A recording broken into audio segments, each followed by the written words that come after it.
بسم اللہ الرحمن الرحیم۔ قدیم زمانے میں ایک بادشاہ تھا جس کی 12 بیٹیاں تھیں، یعنی کہ 12 شہزادی۔ ان کی خوبصورتی کا کیا کہنا تھا، سب کی سب ایک سے بڑھ کر ایک تھیں۔ بادشاہ نے ان کی شادی کرنے کا فیصلہ کیا تو اس کو ایک حیران کن راز کا پتہ چلا کہ شہزادیاں رات بھر رقص کرنے کے لیے جاتی ہیں، مگر کسی کو بھی پتہ نہیں چلتا کہ وہ کہاں جاتی ہیں۔ بادشاہ بہت پریشان تھا۔ اس نے قلعے کے سب دروازے بند کروا دیے تاکہ شہزادیاں باہر نہ جا سکیں، لیکن اس کی تمام کوششیں ناکام ہو گئیں۔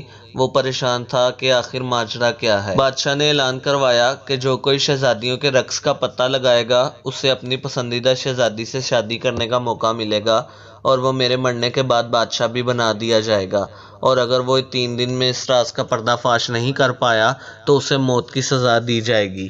یہ خبر ریاست میں ہر طرف پھیل گئی۔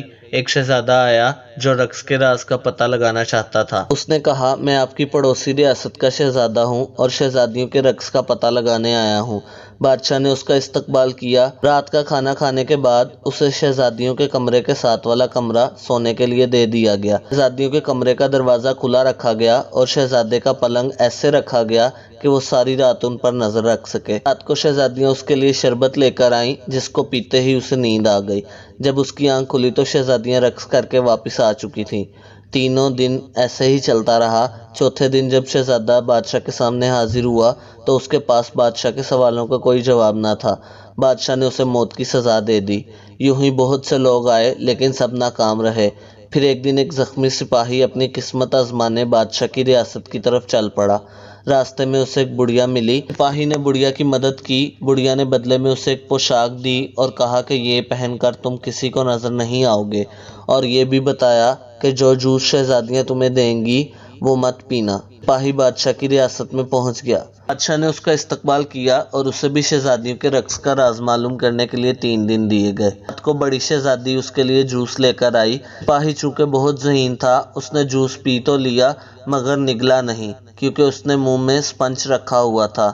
جیسے ہی شہزادی کمرے سے باہر نکلی، اس نے سپنج منہ سے نکالا اور سونے کی اداکاری کرنے لگا۔ شہزادیاں اس کو سوتا دیکھ کر خوش ہوئیں اور رقص کرنے کے لیے تیار ہو گئیں۔ سب سے بڑی شہزادی نے اپنا پاؤں زور سے اپنے پلنگ پر مارا تو وہ زمین دوز ہو گیا، اور پھر ساری شہزادیاں اس خفیہ راستے سے نیچے اترنے لگیں۔ سپاہی یہ سب دیکھ رہا تھا۔ اس نے بڑھیا کی دی ہوئی پوشاک پہن لی اور ان کا پیچھا کرنے لگا۔ آدھا راستہ اترنے کے بعد چھوٹی شہزادی کو شک ہوا کہ شاید کوئی اس کے پیچھے ہے، مگر پوشاک کی وجہ سے سپاہی کسی کو بھی نظر نہیں آ رہا تھا۔ پھر وہ سب سے خوبصورت حصے میں پہنچ گئیں، جہاں درختوں پر لگے پتے چاندی کے تھے۔ سپاہی نے ثبوت کے لیے ایک پتا توڑ لیا۔ اس کے توڑتے ہی ایک زوردار آواز آئی جس سے سب ڈر گئیں۔ آگے سب پتے سونے کے تھے۔ سپاہی نے ایک سونے کا پتا بھی توڑ لیا اور آگے جا کے ایک ہیرا بھی ثبوت کے لیے لے لیا۔ پھر شہزادیاں ایک جھیل کے کنارے پہنچ گئیں، جہاں 12 شہزادے ناؤ کے ساتھ ان کا انتظار کر رہے تھے۔ ہر ایک شہزادی ایک ایک شہزادے کے ساتھ بیٹھ گئی۔ سپاہی چھوٹی شہزادی کے ساتھ بیٹھا رہا اور سب جھیل کے دوسرے کنارے پہنچ گئے، جہاں ایک عالیشان قلعہ تھا۔ وہاں ساز بج رہے تھے اور اس کی دھن پر سب شہزادیاں رقص کرنے لگیں۔ صبح 3 بجے تک یہ سب چلتا رہا، جب تک کہ ان کے جوتوں میں چھید نہ ہو گئے، اور پھر سب واپس آ گئیں، اور سپاہی بھی جلدی سے بھاگ کر اپنے کمرے میں جا کر سو گیا کہ کسی کو شک نہ ہو۔